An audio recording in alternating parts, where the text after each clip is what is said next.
In the dim glow of a February evening, where the cold air hung heavy like unspoken regrets, Emily's world shattered with the simple jingle of keys hitting her shoulder and skittering across the hardwood floor like frantic beetles fleeing the light.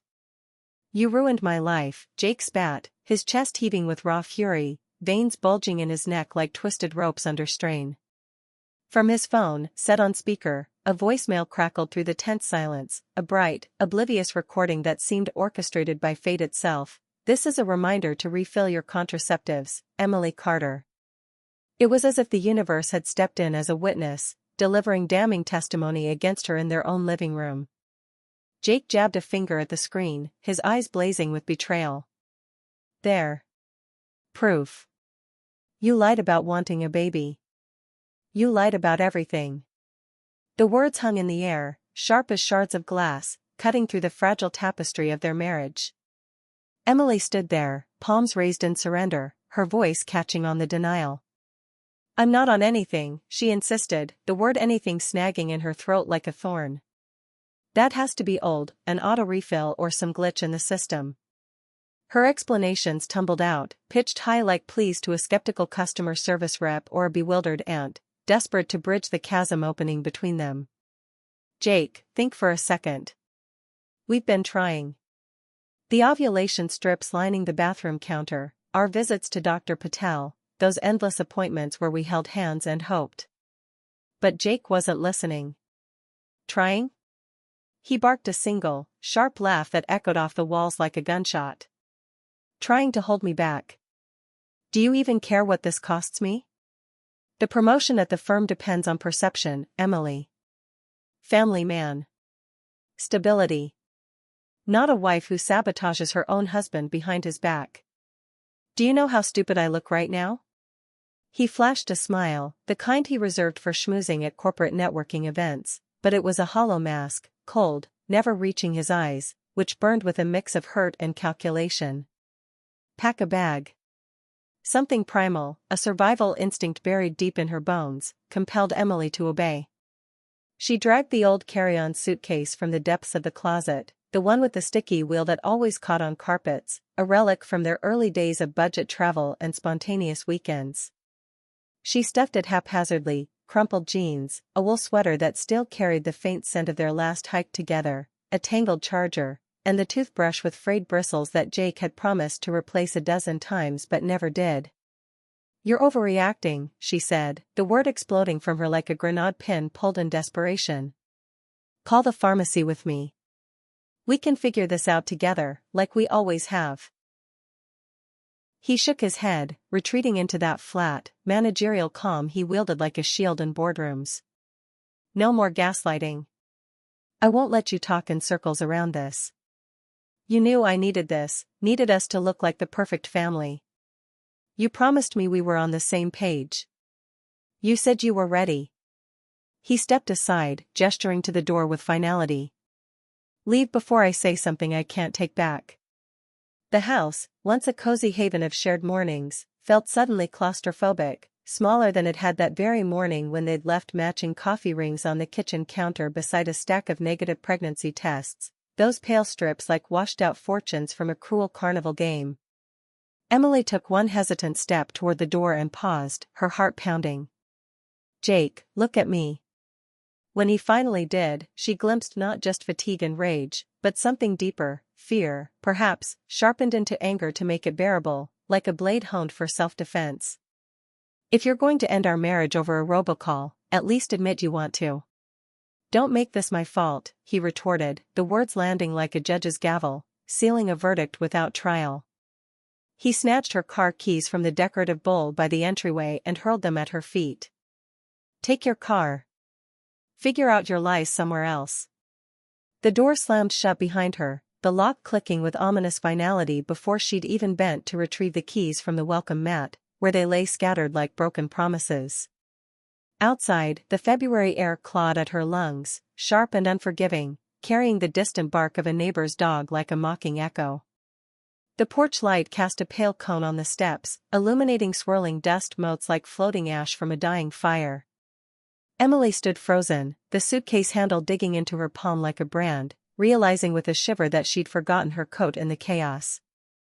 Through the thick wood of the door, she heard the voicemail replay, once, twice, then a heavy silence that pressed against her eardrums. She knocked tentatively, like a stranger begging entry. "Jake, please." The Ring camera chimed its electronic greeting, the peephole darkened as if he'd peered out and turned away. Sliding behind the wheel of her car, Emily let the engine's warmth battle the deep shiver rippling through her body. Her phone buzzed, jolting her, a single text from Jake, "We're done talking. Lawyer will contact you." Followed by the gray read receipt that felt like a final, digital slam. She typed, deleted, typed again, "Call me. Let me prove it." The message lingered unsent, because how do you prove a negative to a man who's already scripted you as the villain in his narrative?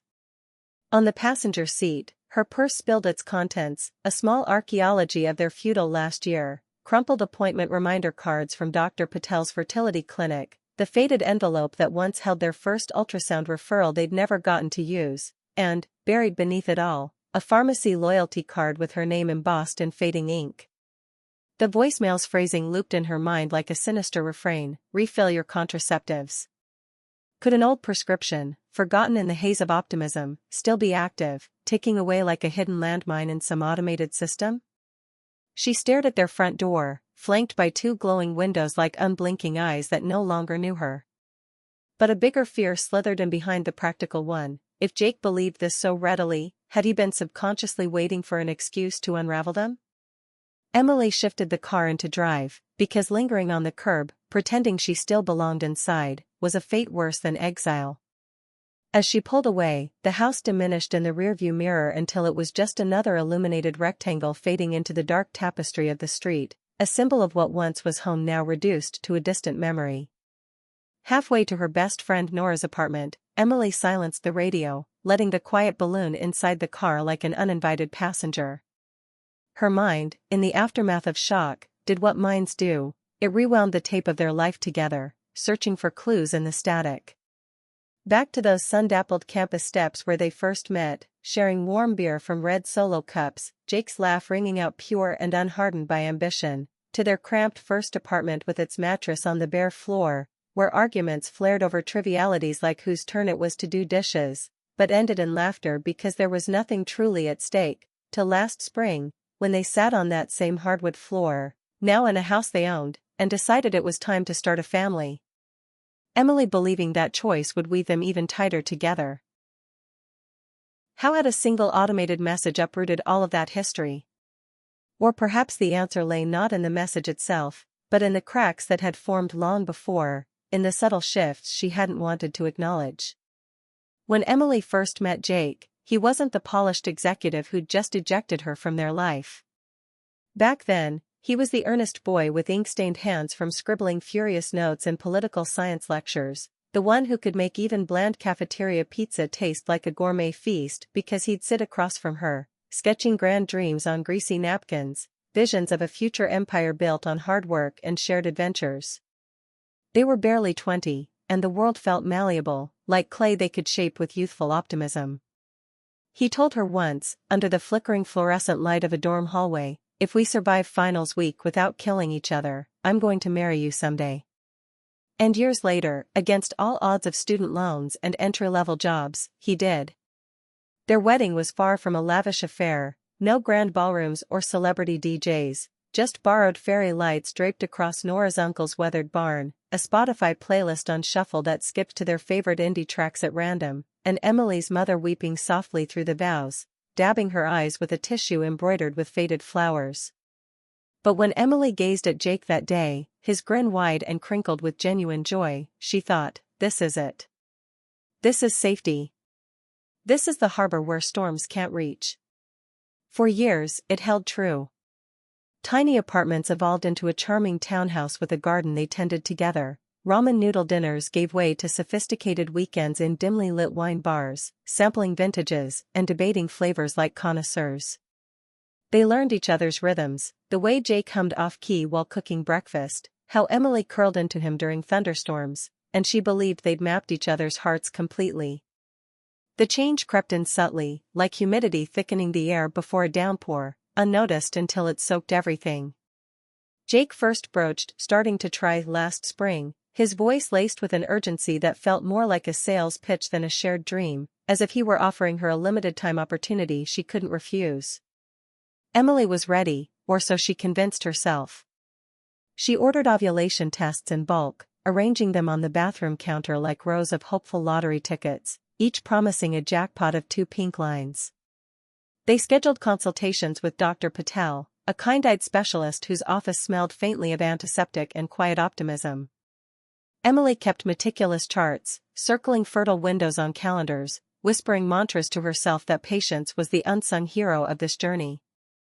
Each month, she held her breath over the pregnancy test, heart racing, only for that single, mocking line to appear, staring back like a denial from the universe itself.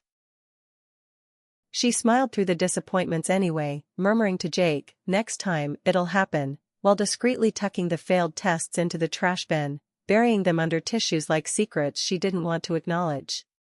But with every failed cycle, Jake's smile thinned, his patience fraying like an old rope. He'd pace the living room in restless loops, muttering about biological timelines and how long it usually takes for normal couples. Dr. Patel urged more data, more time, but Jake despised waiting. It clashed with his climb-the-ladder worldview. He'd slam his laptop shut after grueling late-night conference calls with his team, growling, "I can't afford to look weak right now, not with the promotion on the line." Then there was his mother, Susan, a woman of quiet elegance and hidden pressures. She'd preside over their Sunday dinners at her impeccably set table, hands folded delicately over her strand of pearls, her eyes soft yet insistent as she steered conversations toward legacy. "The first grandchild changes everything," she'd say, her voice sweetened with what sounded like hopeful longing, but carried an undercurrent of expectation. Sometimes, she'd reach across to touch Emily's wrist gently, adding, "For Jake especially. You'll see, it'll ground him, make him the man his father always envisioned." It felt like a blessing wrapped in a subtle warning, a reminder that family wasn't just love, but a cornerstone of status in their world. Emily began noticing how Jake rehearsed fatherhood in public settings, casual drops of "our future son" during chats with his boss over golf, light-hearted jokes about bedtime stories at the office Christmas party where ties loosened and ambitions sharpened. He framed family not as a heartfelt wish, but as a strategic credential, a badge of reliability. "They promote people who look stable, settled," he confided one evening, pouring amber scotch into a heavy crystal glass that caught the lamplight. "Being a dad? It's currency in these circles, proof you're not just ambitious, but grounded, ready for the big leagues." Emily wanted to believe they were chasing the same dream, that the baby was about building their intimate world, not about promotions, trust funds from Jake's late father, or the optics of boardroom success. But the more he spoke, the more it resembled a meticulously crafted business plan, with her cast as the vessel and him as the primary shareholder, reaping dividends in career advancement. She buried her growing worries deep, rationalizing them as his nerves, his ambition, his humanity under pressure. Back then, the idea of him ejecting her over a misunderstood voicemail seemed inconceivable, a plot from a bad soap opera. She couldn't fathom her body, her choices, becoming ammunition in a war she hadn't realized they were waging. But perhaps, if she'd been brutally honest with herself, she might have spotted the storm clouds gathering, subtle rifts in their foundation, like hairline fractures in glass before the shatter. Because while Emily clung to the dream of US as a sanctuary, Jake was already weighing their marriage against his career trajectory, treating it like an equation desperate to balance in his favor. That realization pressed on her like a physical weight as she pulled into Nora's driveway, the suitcase rattling in the back seat like a chained ghost. Maybe the voicemail wasn't the spark that ignited the end, maybe it was merely the scapegoat for doubts Jake had harbored all along, festering in silence. And if she had become his convenient villain, where did that leave her now? Adrift, questioning not just their future, but the very narrative of their past. Nora's couch sagged invitingly under Emily's weight, enveloping her like a sympathetic embrace, its worn fabric a far cry from the sleek leather sectional back home. The throw blanket Nora draped over her carried the soothing scent of lavender detergent, a ritual Nora swore by for chasing away bad days, and for the first time since the explosion, Emily felt a fragile semblance of safety. Nora handed her a steaming mug of chamomile tea, even though midnight loomed, the clock ticking softly in the background like a heartbeat. "You look like you've been hit by a truck," Nora said gently, perching cross-legged on the edge of the coffee table, her presence a steady anchor in the turmoil. "I think I have," Emily muttered, gazing into the swirling steam as if it held answers. Her phone lay between them like a loaded gun, screen dark but ominous. No missed calls. No frantic texts begging her back. Just Jake's last message, "Lawyer will contact you." Staring back colder with each reread, like ink drying on a death certificate. "He really believes I lied, Nora. That I sabotaged him, us, everything we've been building." Nora frowned, her brow furrowing in solidarity. "That's insane. He knows you better than that. He knows how badly you wanted this baby, not for show, but for real." "Does he?" The words escaped Emily before she could cage them, surprising even her with their raw edge.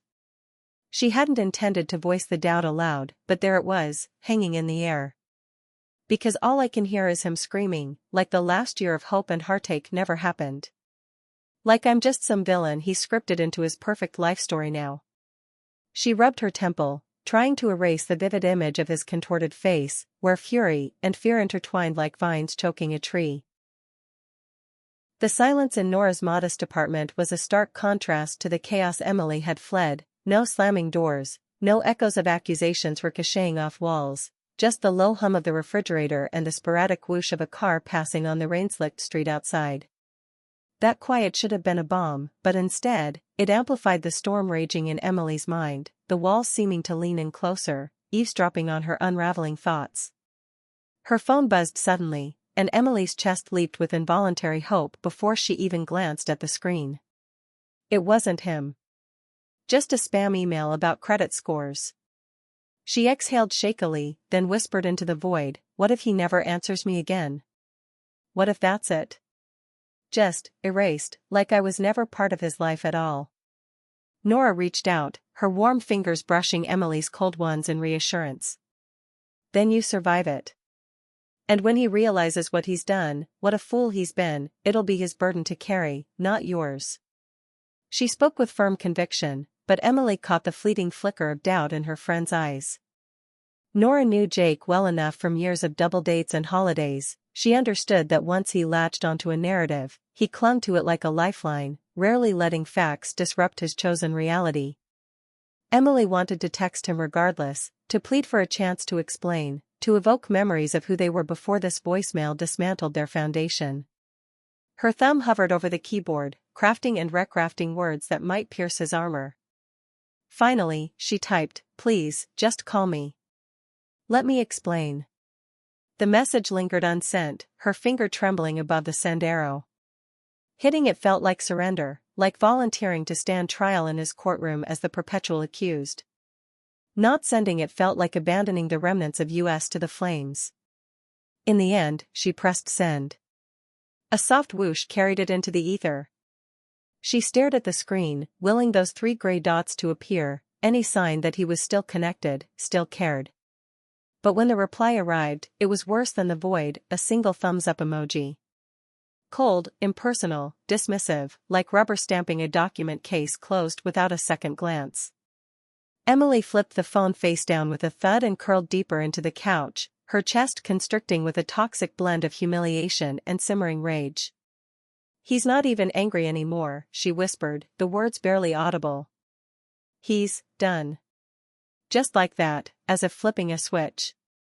The room seemed to contract around her, the air thickening with unspoken grief, and for the first time, she permitted a terrifying thought to take root. Maybe Jake wasn't fighting for their marriage because, deep down, he no longer wanted to. Maybe he'd been scanning the horizon for an exit, and this misunderstanding provided the perfect pretext. That insidious notion burrowed into her bones as she drifted into a fitful half-sleep, the blanket pulled tight to her chin like a shield. Somewhere in the hazy border between wakefulness and dreams, Emily resolved that tomorrow she'd begin untangling the truth from the fiction Jake had embraced. If he refused to listen, then perhaps the evidence itself would have to speak louder than words ever could. By morning light filtering through Nora's sheer curtains, the raw rage had muted into a persistent buzz beneath Emily's skin, akin to a lingering hangover from too much emotional poison. Nora had slipped out early for her shift at the graphic design firm, leaving a cheerful sticky note on the counter, eggs in the fridge. "Don't forget you're not alone. Call if you need me." Emily clutched the note longer than necessary, its simple kindness a lifeline in the wreckage, the first genuine warmth since Jake's voice had lacerated her spirit. But the voicemail's echo persisted, a relentless loop in her mind, reminder to refill your contraceptives, Emily Carter. Her stomach churned with each replay. She had been on the pill before they began trying, a practical measure in their pre-family days. Could it be as mundane as that, a forgotten automatic refill lingering in some digital limbo, firing off reminders like forgotten alarms? The possibility sparked both tentative hope and nausea, for it meant this entire nightmare might stem from nothing more sinister than her own oversight, a loose thread in the fabric of their busy lives. Pacing Nora's cozy living room, with its mismatched bookshelves crammed with novels and art supplies, Emily dialed the pharmacy. A perky automated menu guided her through options before a human voice finally connected. "Hi, this is Emily Carter," she said, forcing her tone to steady despite the tremor in her hands. "I received a call yesterday about a prescription refill for birth control, but I haven't been taking it for over a year now. Can you please check my records?" The pharmacist's keyboard clicks filled the line like Morse code. "Yes, I see your account here. It looks like the prescription is still active in our system. The last refill request was automated, no one ever picked it up, so it's just been generating reminders periodically." "So, it's just been sitting there, untouched?" Emily asked, her grip on the phone tightening until her knuckles whitened. "That's correct," the pharmacist confirmed matter-of-factly. "Sometimes these systems continue notifications until the prescription is formally cancelled or expires. I can stop them right now if you'd like." Emily's knees weakened, buckling her into Nora's plush armchair. A collision of relief and fury surged in her chest, relief that she wasn't the liar Jake accused her of being, fury that such a trivial glitch had detonated their world. "Please stop them. And, could you print a statement for me? Something official that shows I haven't picked anything up in all this time?" Her voice cracked on official, betraying the desperation she fought to conceal. "Of course," the pharmacist replied gently, sensing the undercurrent of distress. "You can come by today to pick it up. We'll have it ready." Hanging up, Emily noticed her hands trembling like leaves in a gale. It struck her as absurd, gathering evidence like a defendant in a courtroom drama, preparing exhibits for a trial within her own marriage. But that's precisely what it had become. Jake had presumed her guilty without appeal, and now she scrambled for alibis to reclaim her innocence. She envisioned the scene, placing the pharmacy letter on their dining table, sliding it toward him like a barrister unveiling a pivotal exhibit. "See? I wasn't lying. I wasn't tricking you. This was all a mistake." But then a darker image intruded, Jake averting his eyes, or worse, scrutinizing it and still refusing belief, his mind too entrenched in betrayal to yield. Because what if the truth no longer held sway? What if the damage ran deeper than facts could mend? Shoving down the specter of failure, Emily grabbed her bag and headed out. If reclaiming her life meant assembling every fragment of proof to claw back from this false accusation, so be it. Right now, the only fate more intolerable than losing Jake was losing herself to a fabrication she never authored. The pharmacy's harsh fluorescent lights buzzed overhead like judgmental spectators as Emily signed for the papers, the pharmacist offering a compassionate smile that spoke volumes without words. On the drive back to Nora's, she unfolded the printout repeatedly, scanning the black and white confirmation as if the ink could infuse her with resolve. This was her proof. Her defense. Her lifeline in a sea of doubt. Yet even as she tucked the paper into her purse, a new unease stirred. Jake might not be the sole adversary she'd need to confront. Rumors, those insidious whispers, spread like wildfire through social circles, faster than any truth could chase them. And if one errant voicemail could fracture her marriage, imagine the devastation when those whispers infiltrated the broader tapestry of their lives, friends, family, colleagues, all weaving a narrative where she emerged as the antagonist. The proof nestled in her purse like a talisman when her phone buzzed with an incoming message. For a fleeting instant, Emily's heart soared, perhaps Jake, finally awakening to reason. But no, it was Tyler from IT at her marketing firm, a casual acquaintance known for his tech-savvy kindness.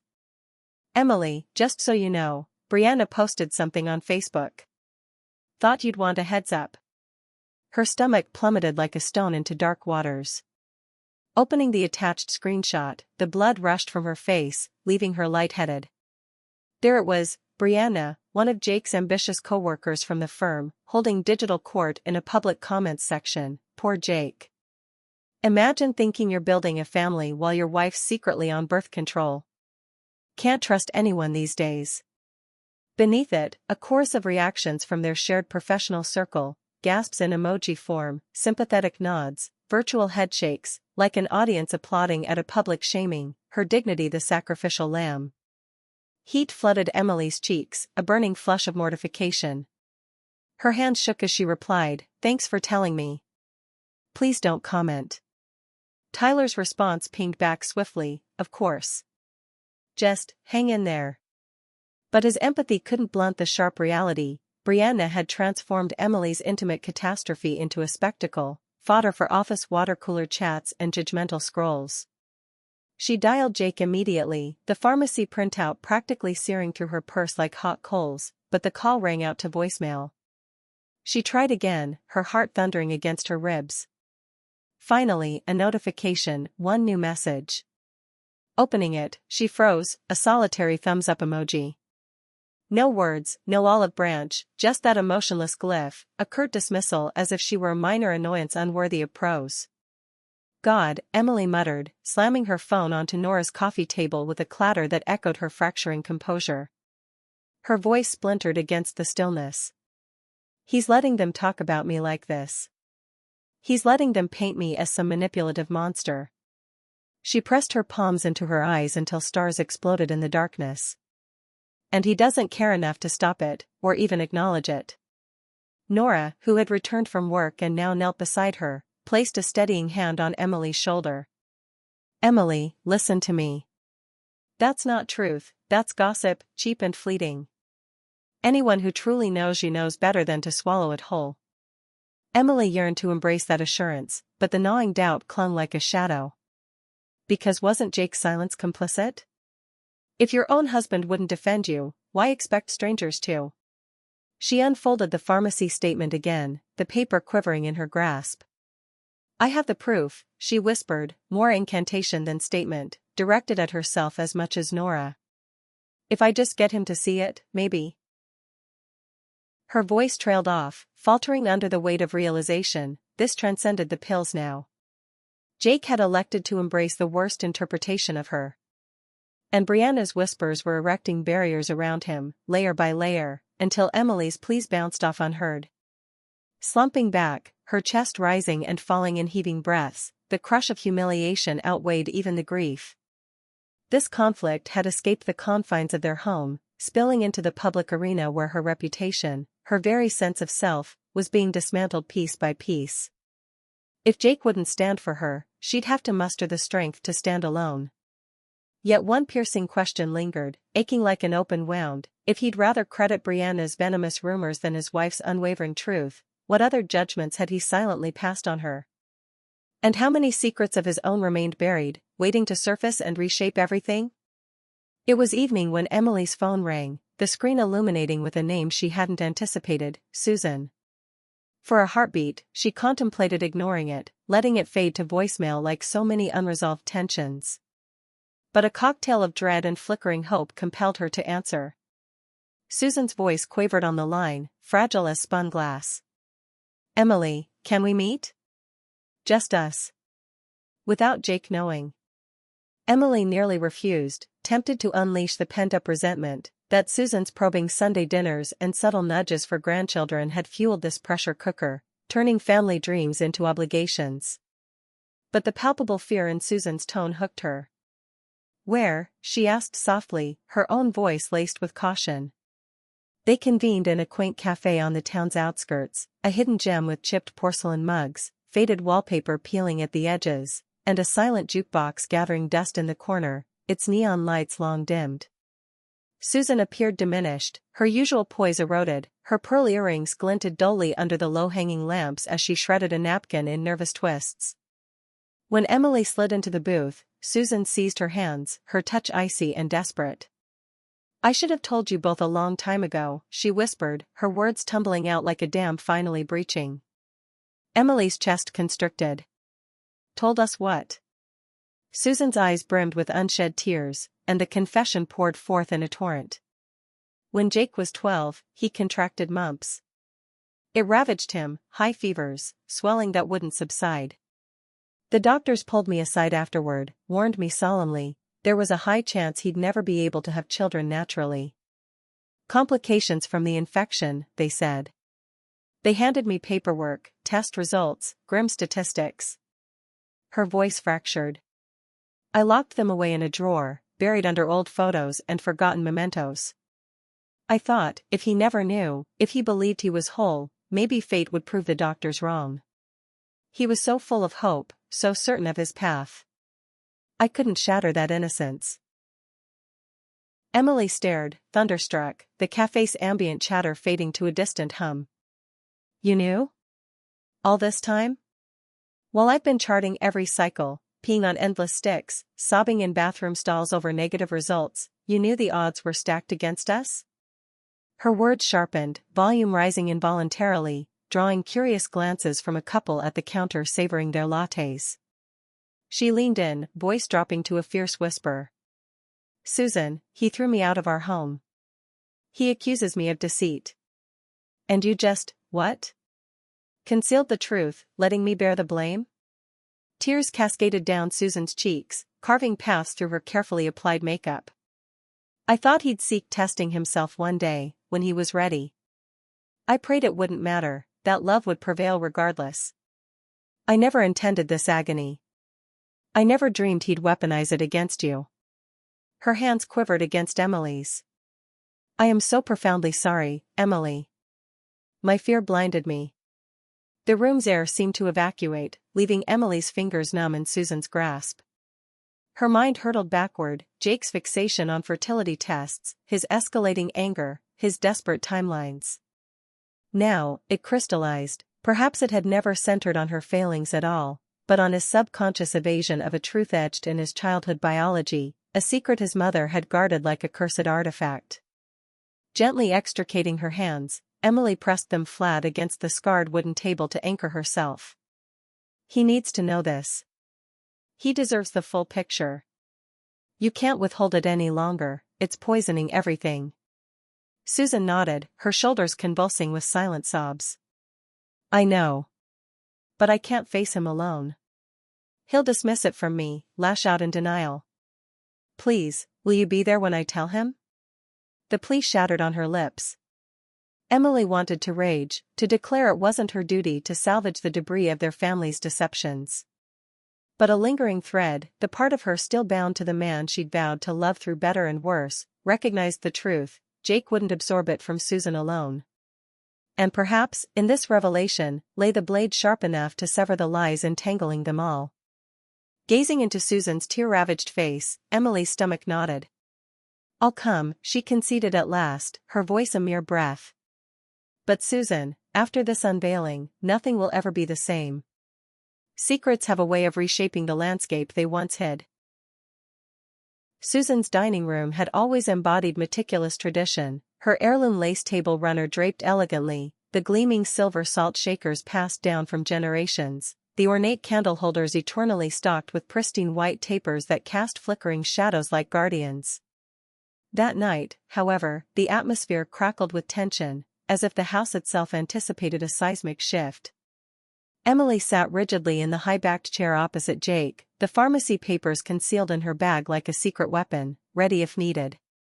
Jake avoided her gaze, staring resolutely at his untouched plate of roast chicken, the aroma of herbs and garlic clashing with the sour mood. Susan cleared her throat, her voice wavering like a candle flame in wind. Jake, sweetheart, there's something crucial we must discuss, as a family. He sighed heavily, irritation etching his features. Mom, if this is about Emily, save it. I've already made my decision. His eyes darted to Emily briefly, icy, unyielding, before averting again. She lied to me. End of story. No rewrites. Emily parted her lips to interject, but Susan lifted a trembling hand. No, Jake. I lied. To all of us. The declaration vacuumed the oxygen from the space, leaving a stunned hush. Jake froze, his fork suspended midair. What are you talking about? What lie? With visible reluctance, Susan delved into her handbag and slid a weathered manila folder across the table. Her fingers clung to it momentarily, as if releasing it meant unleashing chaos. When you were 12, after the mumps ordeal, the doctors conducted extensive tests. They informed me you might never conceive children naturally. Risks from the infection, sterility, they called it. They provided reports, letters from specialists. I couldn't bear to burden you with it. I convinced myself that preserving your hope was an act of mercy. Jake's hand trembled as it approached the folder, hesitating as if it might scorch him. Deliberately, he extracted the documents, his eyes devouring the faded type, Dr. Reynolds's clinical notes from decades past, outlining probabilities and permanences. The blood leached from his face, leaving him ashen. This isn't real. His voice splintered like cracking ice. This can't be real. You're mistaken. It is, Susan murmured, tears tracing silent paths down her face. I should have disclosed it years ago. I deluded myself that ignorance would spare you pain, that you'd carve your path unhindered. I was terribly wrong. Jake's chair screeched backward as he surged to his feet, crumpling the papers in his fists. So I've been, what? Tormenting Emily for months over failures that were mine all along? Something I couldn't control? His voice shattered, fury morphing into gut-wrenching anguish. Oh my God. What have I done? What monster have I become? Emily's throat constricted, words knotting inside her as she witnessed his collapse, a once imposing tower crumbling layer by layer. He slumped back into his seat, palms grinding into his eyes as if to block out the revelation. I screamed at you, he rasped toward her, voice raw with remorse. I threw you out like garbage. I broadcasted to everyone, God, I vented to the whole office, that it was your fault, your deception. The ensuing silence was suffocating, a void where apologies and accusations dared not tread. Susan wept quietly, her napkin a sodden ball in her clutches. Jake finally met Emily's eyes, truly met them, and for the first time since the voicemail's curse, she beheld not blame, but profound shame eclipsing his features. Emily, he breathed, barely audible. I don't even know how to begin asking for forgiveness. How to mend what I've shattered. She swallowed against the lump in her throat, her anger clashing with an unwelcome pity. The truth stood exposed at last, but it had flayed them all bare, revealing scars long concealed. The dining room, formerly a venue for harmonious family gatherings, had transformed into a confessional courtroom, where guilt and grief loomed large, casting long shadows over the uneaten meal. And in that oppressive atmosphere, Emily grasped that the truth hadn't quelled the tempest, it had merely ushered in a fiercer gale. Knowing Jake's hidden infertility didn't magically erase the wounds he'd inflicted, the trust he'd pulverized. The pressing question now, was there salvageable debris amid the ruins, or had the secrets eroded too much to rebuild? 2 nights later, a tentative knock echoed through Nora's door, pulling Emily from her reverie. She sensed his presence before Nora even cracked it open. Jake stood in the hallway, stripped of his customary armor, no crisp button-down or gleaming loafers, just a rumpled hoodie, disheveled hair, and eyes rimmed red from sleepless torment. He resembled less the authoritative figure who'd banished her and more the vulnerable boy from their college days, adrift, exposed. Can I come in? He asked softly, his voice devoid of its former edge, carrying only weary humility. Emily nodded warily, her body tensed as if bracing for another blow, though every fiber yearned to maintain distance. He entered, settling on Nora's couch, the very spot where Emily had dissected their downfall for days, and exhaled deeply, like releasing a long-held breath. "I owe you an apology. The biggest, most overdue one of my life." She crossed her arms, a barrier against vulnerability. "Go on. I'm listening." He scrubbed his face with both hands, gathering courage before continuing. "I wanted the baby not out of pure desire, but for control. Not because I was truly ready, or because we were aligned in heart. I thought, if I had a family, it'd polish my image at work, make me seem dependable, locked in for that promotion. And my dad, he dangled the trust fund like a carrot, tying its release to the first grandchild, though he never spelled it out explicitly. It was implied in every lecture about legacy and responsibility." His laugh rang hollow, self-deprecating. "So I convinced myself we shared the vision, when in truth, I was coercing you into my self-serving script." The admission splashed over Emily like icy water, chilling her to the core. "So it wasn't just external pressure, it was a calculated strategy," she said, bitterness lacing her words like acid. Jake flinched, pain etching deeper lines on his face. "Yes. And when progress stalled, I spiraled into panic. I irrationally thought maybe you weren't committed enough, maybe you were subconsciously resisting." Then that voicemail hit, and it validated every paranoid fear. "I didn't pause to question or verify, I just reacted, lashing out." His voice fractured anew. "I punished you for shadows I couldn't confront in my own reflection, for a sterility I never knew haunted me." Emily scrutinized him, probing for deception or evasion in his demeanor. But his expression held only devastation, a man stripped to his core. "You humiliated me publicly. You allowed your coworkers to vilify me as a deceiver. You discarded me like I was expendable baggage." Her voice quivered, betraying the hurt. "Why should I trust anything you say now, after all that?" His eyes glistened with unshed tears. "Because I'm committing to end the lies, to you, to myself, to everyone. I've scheduled therapy sessions starting next week. I need to unpack this mess, root out the shame and secrets that drove me here. I know forgiveness isn't mine by right, but I'm pleading for a sliver of a chance to rectify it. Not for my career ladder. Not for inheritance strings. Just because despite the wreckage, I still love you, Emily. The real you, not the role I cast you in." Her throat tightened, a whirlwind of retorts vying for release. She wanted to unleash screams, to interrogate why it required utter devastation for him to truly see her. Yet beneath the fury, a perilous spark ignited, hope, faint but insistent. She lowered herself across from him, clasping her hands to quell their shake. "I hear you, Jake. But hearing isn't trusting. You've fractured something fundamental between us. And I don't know if the pieces can realign." He nodded, tears tracing silent paths down his cheeks. "Then allow me to demonstrate with deeds, not declarations. Starting this moment." The silence that enveloped them was dense yet not utterly devoid of promise. For the first time in weeks, no vitriol, no indictments, just the burdensome truth, precarious and undefined. Emily realized the path ahead hinged not on Jake's desires, but on her capacity to venture belief once more, one cautious step at a time.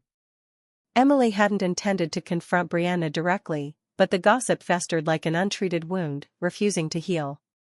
Her phone buzzed daily with veiled sympathies from peripheral coworkers, texts laced with pity, all echoing, "We heard, we're sorry."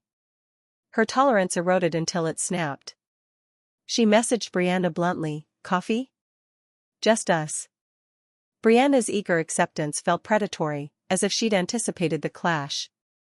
They met at a chic downtown cafe, with its rustic reclaimed wood tables, exposed brick walls, and baristas in vintage suspenders crafting intricate lattes. Brianna sauntered in, exuding polish, glossy waves of hair, a designer blouse that screamed confidence, sliding into the opposite chair with poise.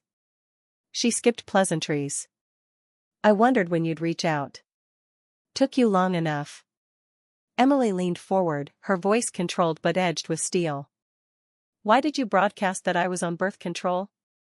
Why peddle that poison without a shred of evidence? Brianna's lips twisted into a smug smirk. Because it wasn't a stretch to believe, was it? Jake's been venting his frustrations for months, everyone at the firm could see the strain. And honestly? She cocked her head, eyes gleaming with malice. He'd be happier with someone like me. I wouldn't have held him back, wouldn't have complicated his ascent. Emily's gut twisted, but she maintained composure, subtly tapping the record button on her phone, concealed face down beside her elbow. So you're admitting it, you spread that lie because you wanted him for yourself. Brianna chuckled softly, treating it like a light-hearted intrigue. Of course I did. Jake deserves a partner who amplifies his goals, not one who drags her heels on the family front. I've seen how he lights up in meetings, ambitious, driven. With me, he'd soar unencumbered. The app's red glow confirmed the capture, Brianna's words preserved like venom in a vial. They seeped into Emily like toxin, but also forged resolve. This wasn't about objective truth, it was Brianna's brew of envy, aspiration, and ruthless willingness to incinerate Emily's reputation if it cleared her path to Jake's side. Emily pocketed her phone and rose, her chair grating against the floor. Thank you, Brianna. For your candor, for once in this mess. Brianna blinked, momentarily off balance, then reclined with a dismissive shrug. He'll come around eventually. Some men don't recognize they're shackled to the wrong woman until the chains snap. Emily exited before her trembling hands could reveal her turmoil. Outside, the crisp air slapped her face, invigorating and clarifying. For weeks, she'd been submerged in others' fabricated tales about her, drowning in deceptions. But now, nestled in her bag, was Brianna's unfiltered admission, irrefutable proof. Not for petty vengeance, though temptation whispered sweetly, but for personal vindication, a reminder that she wasn't delusional, that gossip's fog couldn't eclipse reality forever. For the first time since Jake's expulsion, a modest flame of stability kindled within Emily.